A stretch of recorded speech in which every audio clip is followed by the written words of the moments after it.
Hello guys, welcome back to this channel. In today's tutorial, I'm going to show you how you can create strawberry cow outfit in Dress to Impress.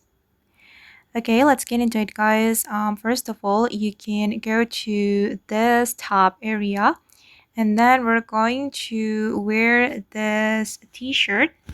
Okay, and change the toggle, remove the pattern, and you're going to apply this heart pattern.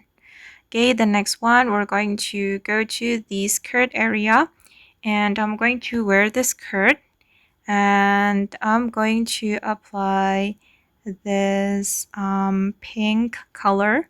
Okay, I'm going to show you the color code. Okay, this one guys.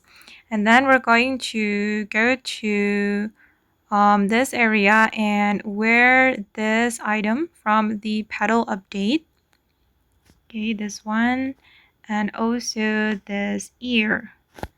Okay, and then let's move to the stocking area, and I'm going to wear the stocking and wear this one. Okay guys, and this is the final result.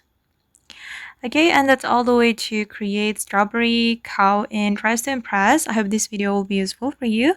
Thank you so much for watching and bye.